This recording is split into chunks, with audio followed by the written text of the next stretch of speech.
Welcome back to Rhythm Guitar Book 3, which focuses on all sorts of movable chord shapes. We're on page 36, and in this lesson we have two new lead sheets that combine movable major and minor chords. You can watch all these videos for free, but it's going to be a lot easier to learn if you have your own copy of Rhythm Guitar 3 that you can read from and write in, plus you can help support a music teacher, so I'll leave a link in the description. At the top of page 36, we have number R55. I think it's pronounced Hyfrodol, but I'm not sure. Maybe somebody can help me out with that. This one does not have any fret markers. It does not have any indication as to what shape you're supposed to play. That's up to us to figure out.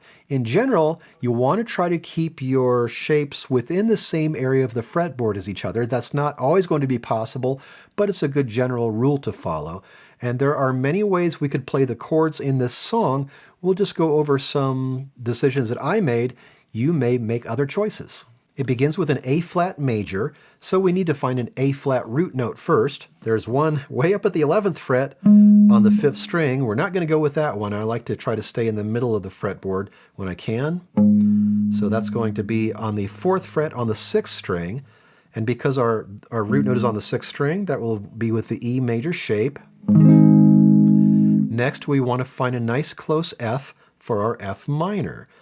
And in my eyes, the closest one is also on the 6th string at the 1st fret. That will be with the E minor shape. And then we need to find a close D flat for this D flat major. There's one right here at the 4th fret.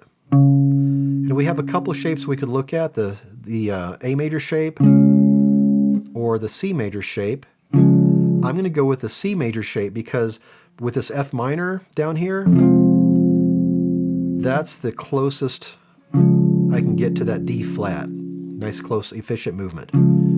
Then an E flat major. The closest E flat major is just 2 frets higher than that D flat. And the easiest way to, and that's at the 6th fret on the 5th string. The easiest way to get there is just to slide that shape up from the D flat. So whichever shape you were using for the D flat, whether it's the A major shape or the C major shape, just slide it up. A major shape to the E flat, or the way I'm doing it, the C major shape.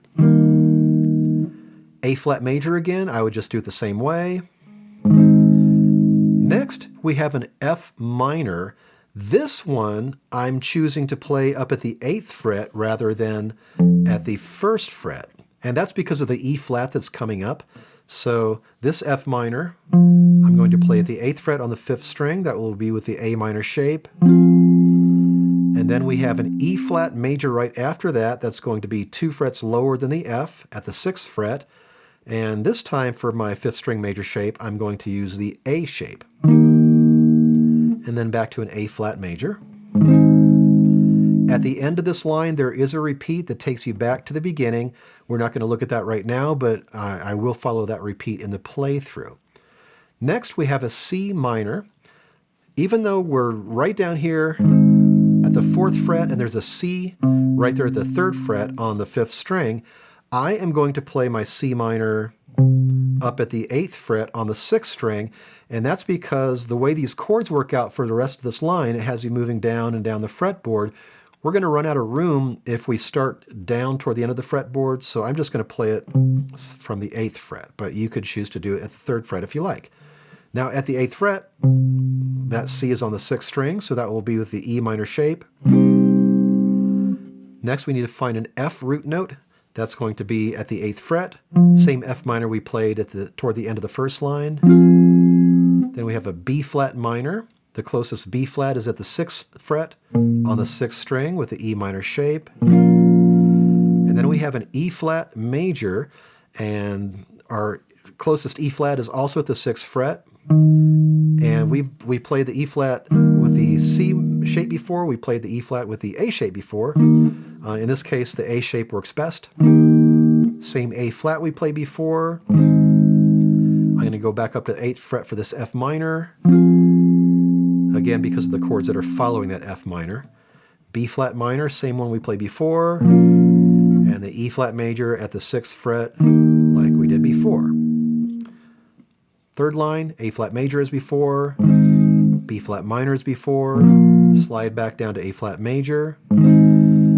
This E flat major, I'm going to go back to the C shape.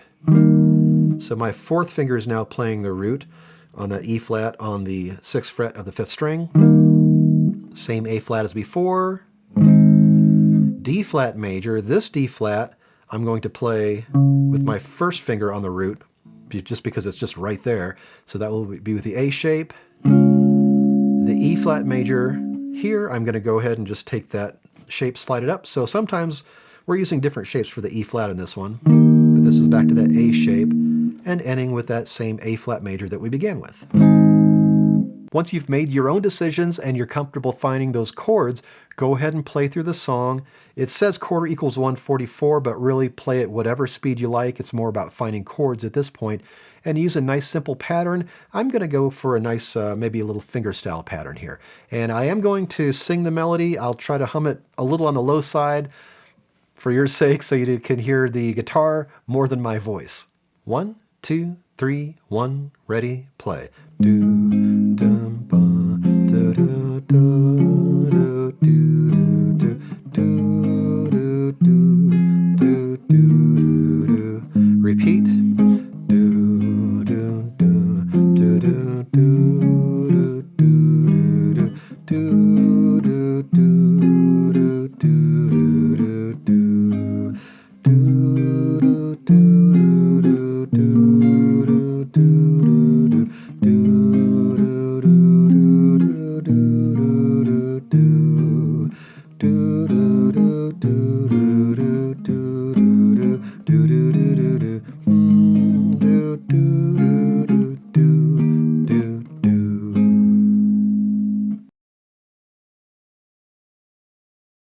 At the bottom of page 36, we have number R56, Sakura. Again, this does not have any positions marked. It does not have any indication about what shapes to play. That's for us to decide. So let's take a look at some of these chords. We begin with a B minor. We have a couple B minors we can play. We have one at the 2nd fret on the 5th string, and we have one at the 7th fret on the 6th string. And I'm going to go with this 2nd fret one, but we're going to talk about the 7th fret in just a minute. So 2nd fret, 5th string, that's the 5th string root, so that will be with the A minor shape for our B minor. Need to find a nice close F sharp minor root, and we got one right there. 2nd fret on the 6th string, that will be with the E minor shape. And for the rest of this line, you're going back and forth between those two chords. Let's say you chose the 7th fret B minor. In that case, that root at the 7th fret is on the 6th string, so that would be with the E minor shape at the 7th fret for your B minor, and then the closest F sharp minor to that would be at the 9th fret on the 5th string. That would be with the A minor shape. And again, you're just going back and forth between those two chords for that first line. Let's look at the second line now, assuming I'm playing down at the 2nd fret for my B minors and my F sharps. Line 2 begins with a G major. Now if I'm playing my B minors and F sharps at the 2nd fret, the closest G is right there at the 3rd fret on the 6th string. That would be with the E major shape.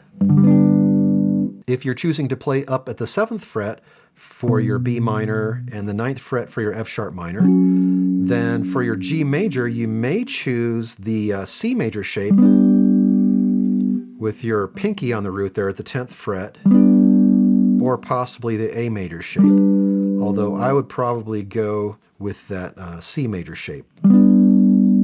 For the rest of the song, you're playing those same three chords, B minor, F sharp minor, and G major, except for an E minor in the last line. Keep in mind that I'm playing my B minors and my F sharp minors at the 2nd fret. Now we have an E minor, 2nd measure from the end. Even though this book is all about movable chords, there's nothing that says you have to only play movable chords. If I'm playing a song like this and I'm down at the 2nd fret playing all these other chords, I'm just going to play an open E minor. There's no sense in jumping from this F sharp minor up to 7th fret for this E minor. I would just play my F sharp minor, play just a nice open E minor. Now, if you're playing up the neck and you've got your B minor, F sharp minor, and G major up here, then it makes more sense to use a movable chord because we have an E